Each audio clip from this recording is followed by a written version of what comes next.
सबको डरा रखा है बीजेपी वालों को। और प्रेस के हमारे मित्रों, आप सबका यहां बहुत बहुत स्वागत, नमस्कार।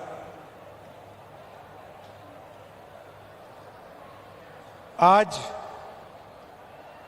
यहां आकर मुझे बहुत खुशी हो रही है। कदम जी की याद में हम यहां आए हैं। उन्होंने अपनी पूरी जिंदगी कांग्रेस पार्टी को, महाराष्ट्र को, देश को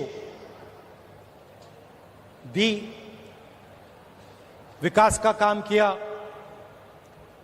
शिक्षा का काम किया और कांग्रेस पार्टी के साथ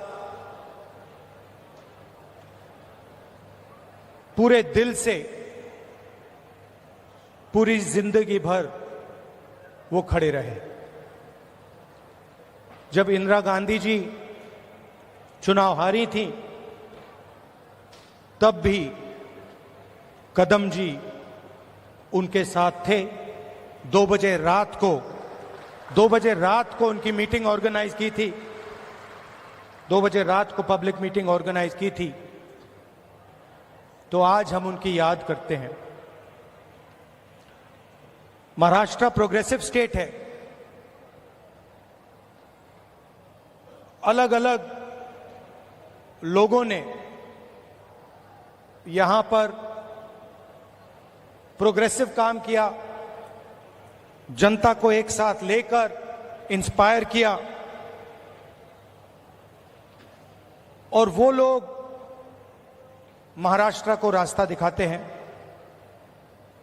बहुत लंबी लिस्ट है।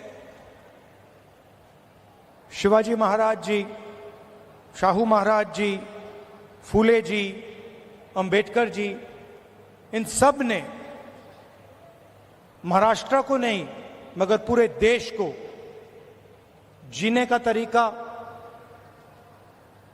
प्रगति और इंस्पिरेशन दिया। और मैंने खारगे जी से आज कहा, कांग्रेस प्रेसिडेंट है तो अंदर की बात आपको बताता हूं। हम जैसे ही लैंड किए तो मैंने खारगे जी से कहा कि खारगे जी, मैंने एक बात नोटिस की है। तो उन्होंने कहा, क्या? मैंने कहा, मैं आपके साथ कर्नाटक जाता हूं तो आप बहुत खुश हो जाते हो। जैसे ही आप जहाज से उतरते हो चेहरे पे मुस्कान होती है। मगर मैंने एक और बात देखी है, जब आप महाराष्ट्र आते हो तब भी आप बड़े खुश होते हो, आपके चेहरे पे मुस्कान होती है। तो 1 सेकंड में उन्होंने जवाब दिया, राहुल, महाराष्ट्र में कांग्रेस पार्टी की विचारधारा बहुत गहरी घुसी हुई है, इसलिए जब मैं यहां आता हूं मुझे खुशी होती है। यहां पे विचारधारा कांग्रेस की है, अंबेडकर जी की है, शिवाजी महाराज, फूले जी की है। और इसीलिए मुझे यहां आकर उतनी ही खुशी होती है जितनी मुझे कर्नाटक में जाकर होती है। और यही मेरी फीलिंग है। जब भी मैं महाराष्ट्र आता हूं मुझे लगता है कि ये जो प्रदेश है हमारी विचारधारा का गढ़ है, फाउंडेशन है। और आप लोगों के डीएनए में हमारी विचारधारा है। और लड़ाई विचारधारा की है। जो आप हिंदुस्तान में देख रहे हैं ये सिर्फ पॉलिटिक्स नहीं है।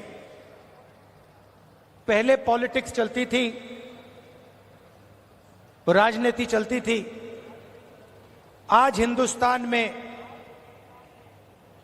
आइडियोलॉजिकल लड़ाई चल रही है, विचारधारा का युद्ध चल रहा है। और एक तरफ कांग्रेस पार्टी और ये सब महापुरुष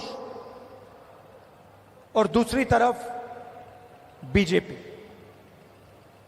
हम सोशल प्रोग्रेस चाहते हैं, हम सबको जोड़कर एक साथ आगे ले जाना चाहते हैं, और वो चाहते हैं कि चुने हुए लोगों को हिंदुस्तान का पूरा फायदा मिले, दलित दलित रहे, पिछड़े लोग पिछड़े रहें, आदिवासी आदिवासी रहें, और जो जात का ढांचा है वो वैसा का वैसा रहे। ये हम दोनों के बीच में लड़ाई है, और ये आपको पूरे देश में दिखेगी। वो नफरत फैलाते हैं, हिंसा फैलाते हैं, एक धर्म को दूसरे धर्म से लड़ाते हैं, एक जात को दूसरी जात से लड़ाते हैं, एक भाषा को दूसरी भाषा से लड़ाते हैं। मणिपुर देखिए, पहली बार हिंदुस्तान की हिस्ट्री में सिविल वॉर जैसा माहौल बना हुआ है, मगर आज तक 1.5 साल हो गया, आज तक हिंदुस्तान के प्रधानमंत्री मणिपुर नहीं गए, जा ही नहीं सकते, क्योंकि वहां पे बीजेपी के लोगों ने आग लगाई। तो ये लड़ाई चल रही है। भारत जोड़ो यात्रा में कन्याकुमारी से हम कश्मीर चले। लोग कहते हैं कि राहुल गांधी कन्याकुमारी से कश्मीर चला। नहीं, मैं अकेला नहीं चला था, लाखों लोग हमारे साथ कन्याकुमारी से कश्मीर चले थे। महाराष्ट्र में, केरल, तेलंगाना, उत्तर प्रदेश, मध्य प्रदेश, हर प्रदेश के लोग चले थे, और एक लक्ष्य था जो एक लाइन में हमने कह दिया, नफरत के बाजार में मोहब्बत की दुकान खोलनी। हमें नफरत की राजनीति नहीं चाहिए, नफरत का हिंदुस्तान नहीं चाहिए, हमें मोहब्बत की राजनीति चाहिए, मोहब्बत का हिंदुस्तान चाहिए। हम भाईचारा देखना चाहते हैं, हम एक दूसरे की इज्जत करना चाहते हैं। यह फर्क है। आप देखिए, देश के कोने कोने में ये लोग नफरत फैलाते हैं, और ये नई चीज नहीं है, ये सदियों से कर रहे हैं, और ये विचारधारा की लड़ाई भी पुरानी है। आज ये लड़ाई कांग्रेस पार्टी और बीजेपी के बीच में है। इससे पहले यही लड़ाई फूले जी ने लड़ी, यही लड़ाई शिवाजी महाराज ने लड़ी। विचारधारा उनकी और हमारी मिलती है। उनकी विचारधारा में और कांग्रेस पार्टी की विचारधारा में कोई फर्क नहीं। चाहे वो अंबेडकर जी हों, शाहू जी महाराज हों, शिवाजी महाराज हों, फूले जी हों, अगर आप उनको पढ़ें, उनके आइडियाज को देखें, समझें, तो आपको पता लगेगा कि फूले जी के आइडियाज, अंबेडकर जी के आइडियाज, शिवाजी महाराज के आइडियाज हमारे कॉन्स्टिट्यूशन में आज है। और चुनाव में हमने साफ कह दिया कि लड़ाई विचारधारा की है। बीजेपी के लोग हिंदुस्तान के संविधान को खत्म करना चाहते हैं। सीधी सी बात है, आप देख लीजिए, जहां भी ये अपने लोग डाल सकते हैं वहां ये अपने लोग डाल देते हैं। चाहे वो इलेक्शन कमीशन हो, चाहे वो शिक्षा के इंस्टीट्यूशंस हो, लीगल सिस्टम हो, ब्यूरोक्रेसी हो, ये मेरिट नहीं देखते हैं। आज हिंदुस्तान में इनकी आंखों में एक ही तरीका का मेरिट है। अगर आप आरएसएस के हो तो मेरिट है, अगर आरएसएस के नहीं हो तो आपके लिए इन संस्थाओं में कोई जगह नहीं। और हर रोज ये कॉन्स्टिट्यूशन पर आक्रमण करते रहते हैं, कोई ना कोई नया तरीका ये निकालते रहते हैं। हमने जाति जनगणना की बात की।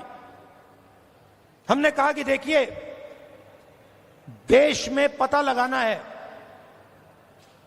कि किसकी कितनी आबादी है और किसका कितना हक बनता है। मैंने कुछ गलत बोला? सही बोला ना कि यह पता लगाना है अलग अलग वर्ग के लोग हैं, ये कितने हैं, इनकी आबादी कितनी है और इनका हक क्या है और कौन सी संस्थाओं में इनके लोग हैं। एक प्रकार से हम स्नैपशॉट लेना चाहते हैं कि हिंदुस्तान में आज क्या हालात है। बीजेपी को लोग एकदम कहते नहीं, हमने दबाव डाला, न्याय यात्रा की, और पहले ये सारे के सारे लोग कहते थे कि जाति जनगणना के हम खिलाफ हैं। आरएसएस के लोग कहते थे, बीजेपी के लोग कहते थे, इनके नेताओं के बयान हर रोज आते थे कि जाति जनगणना नहीं होना चाहिए। हमने दबाव डाला और कुछ दिन पहले कंफ्यूजन में आरएसएस कहती है कि हां, जाति जनगणना जरूरी है। अगर आप आज कह रहे हो कि जाति जनगणना जरूरी है, तो पिछले 6 महीने में आप क्या कह रहे थे? मैं आपको बता रहा हूं, पार्लियामेंट में हमने कहा है, पार्लियामेंट के फ्लोर में, लोकसभा में मैंने कहा है, कुछ भी हो जाए जाति जनगणना करवाएगी कांग्रेस पार्टी, करवाएगी, हमारा गठबंधन करवाएगा। क्योंकि हम जानना चाहते हैं, हम देश की सच्चाई समझना चाहते हैं। इस देश के धन का फायदा किसको हो रहा है, कौन से वर्ग को हो रहा है, किसको नहीं हो रहा है, यह हम जानना चाहते हैं और यह हम काम करवा के दिखाएंगे। भाइयों और बहनों, आज हमने कदम जी की मूर्ति का उद्घाटन किया और जब मैं वहां था, मैं सोच रहा था कि कदम जी ने 60 साल आपके साथ काम किया,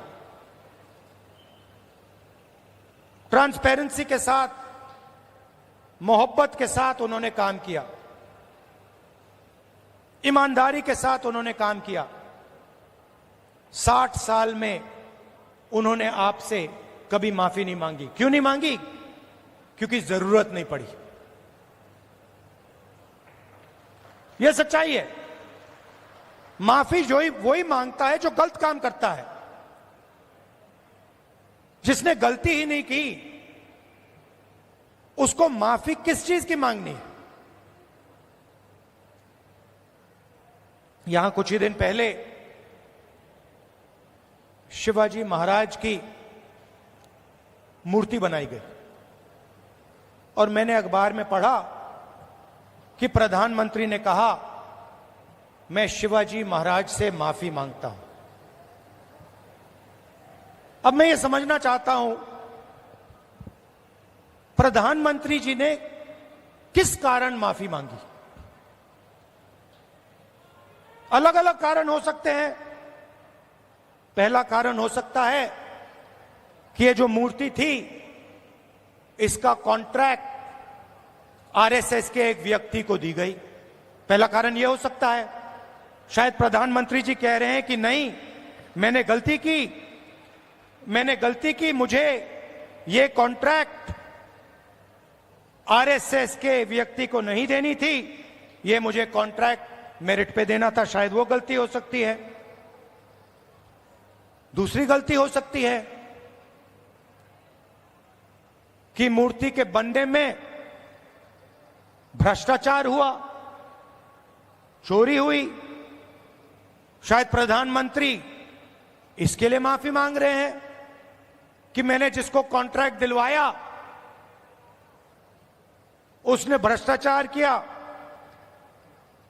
महाराष्ट्र के लोगों से चोरी की। यह कारण हो सकता है।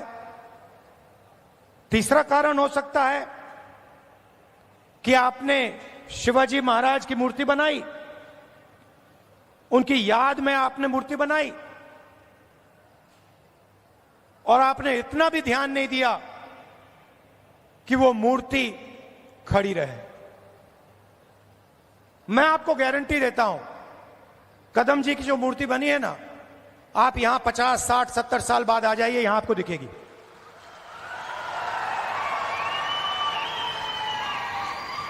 और शायद सबसे बड़े महापुरुष शिवाजी महाराज जी की मूर्ति बनती है, और कुछ ही दिनों में भ्रष्टाचार के कारण, गलत व्यक्ति को कॉन्ट्रैक्ट देने के कारण वो मूर्ति गिर जाती है।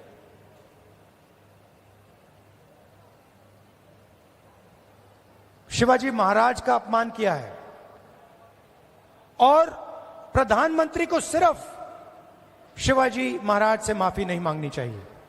अगर माफी मांग रहे हैं तो महाराष्ट्र के हर व्यक्ति से माफी मांगनी चाहिए। और प्रधानमंत्री जी को यह भी समझाना चाहिए कि आप सिर्फ 2 लोगों की सरकार क्यों चलाते हो। जहां भी हम देखते हैं बड़े से बड़े कॉन्ट्रैक्ट अदानी और अंबानी जी को मिलते हैं। मैंने पार्लियामेंट में भाषण दिया। पार्लियामेंट में किसी का नाम लिया जा सकता है,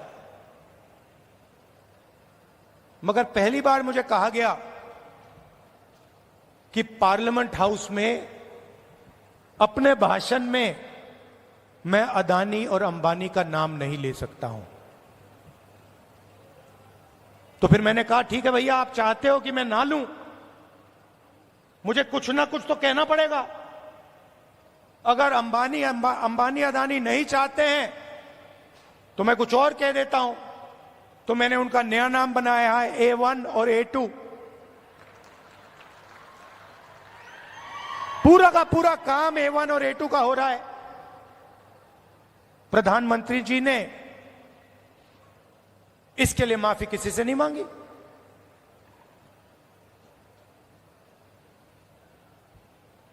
काले कानून आए, किसानों से उनका हक छीनने वाले कानून, 700 किसान शहीद हुए। हमने पार्लियामेंट में कहा कि 2 मिनट इनके लिए मौन रखा जाए। हमें कहा जाता है नहीं, ये शहीद नहीं है।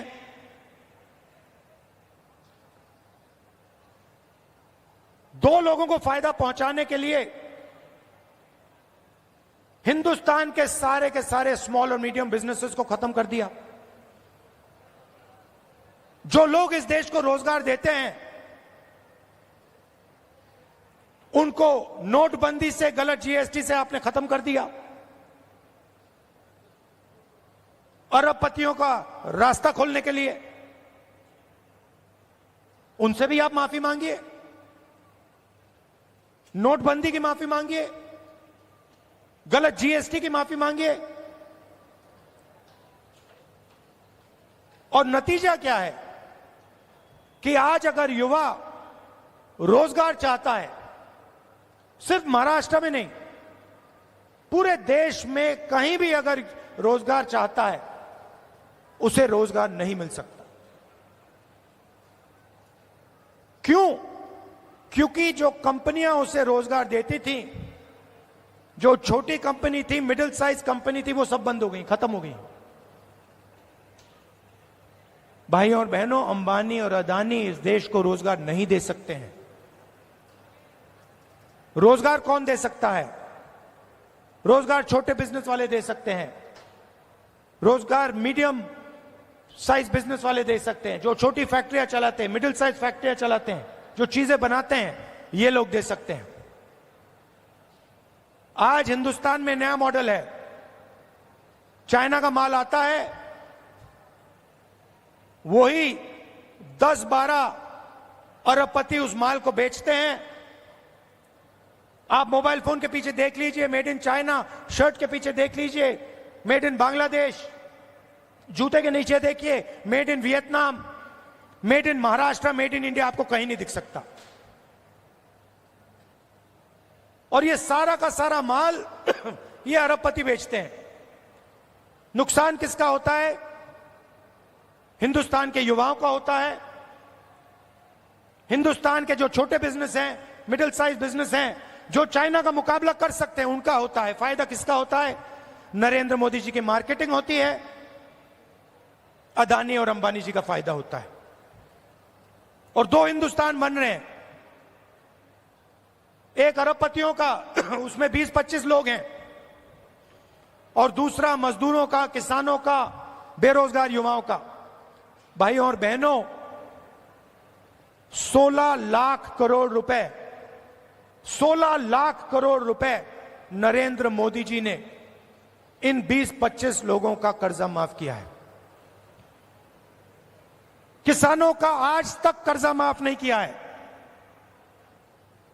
हमने 70,000 करोड़ रुपए किया था जब हमारी सरकार थी। आप सोचो, 70,000 करोड़ रुपए से हिंदुस्तान के सारे किसानों का कर्जा माफ किया था। इन्होंने 16 लाख करोड़ रुपए 22-25 लोगों को दिया है। ये हमारी लड़ाई है।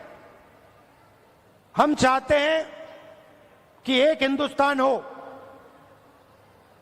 अगर बैंक के दरवाजे अरबपतियों के लिए खुले हैं, तो बैंक के दरवाजे किसानों के लिए, मजदूरों के लिए, युवाओं के लिए खुले होने चाहिए। अगर उनका 16 लाख करोड़ रुपए माफ हो रहा है, तो फिर गरीबों का भी 16 लाख करोड़ रुपए माफ होना चाहिए। और अगर गरीबों का 16 लाख करोड़ रुपए माफ नहीं हो रहा है, तो फिर उनका नहीं होना चाहिए। हम सिर्फ न्याय की बात कर रहे हैं। और यही लड़ाई महाराष्ट्र में है। आप यहां का इंफ्रास्ट्रक्चर देखिए, यहां बेरोजगारी देखिए। Thank you. बेरोजगारी देखिए, हर एरिया में आपको भ्रष्टाचार दिखेगा। जहां भी आप देखोगे सड़क बनती है, भ्रष्टाचार। सरकारी भ्रष्टाचार से बनी है, सरकारी चोरी करके बनी है, सरकारी एमएलए को पैसा बन के दे के बनी है। ये बीजेपी की सरकार नहीं है, ये आपकी सरकार थी। इसको तोड़कर चोरी करके ले गए ये लोग। तो जहां भी आप देखोगे आपको भ्रष्टाचार मिलेगा।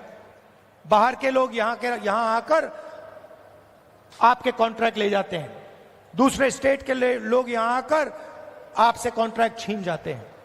ये हम बदलना चाहते हैं। और मैं जानता हूं कि आप सब कांग्रेस पार्टी के कार्यकर्ता, मोहब्बत की दुकान वाले कार्यकर्ता, बब्बर शेर, मैं जानता हूं कि यहां पे आप महाराष्ट्र की सरकार लाने जा रहे हो। अपना खून पसीना देकर महाराष्ट्र की जनता की सरकार, किसानों की सरकार, बेरोजगार युवाओं की, मजदूरों की सरकार, हर वर्ग की सरकार आप लाने जा रहे हो। जहां भी आपको मेरी जरूरत होगी मैं आ जाऊंगा। आपको सिर्फ ऑर्डर देना है कि राहुल आपको यहां आना है, यहां आना है, यहां आना है, मैं हाजिर हो जाऊंगा। अंत में मैं आप सबको दिल से धन्यवाद देता हूं कि आप यहां आए, इतने प्यार से आपने मेरी बात सुनी। धन्यवाद, नमस्कार, जय हिंद। राहुल गांधी जी की भारत जोड़ो यात्रा या आज़ादी के बाद का कांग्रेस का सबसे बड़ा जनसंपर्क अभियान, इसका वर्णन किया जाए तो अतिशयोक्ति नहीं होगी। और भारत को समझने की बड़ी ईमानदार कोशिश उन्होंने इससे की है। इसके बाद मैं आमंत्रित करने जा रही हूं मल्लिकार्जुन खड़गे जी को। मैं अनुरोध करती हूं कि वे सभा को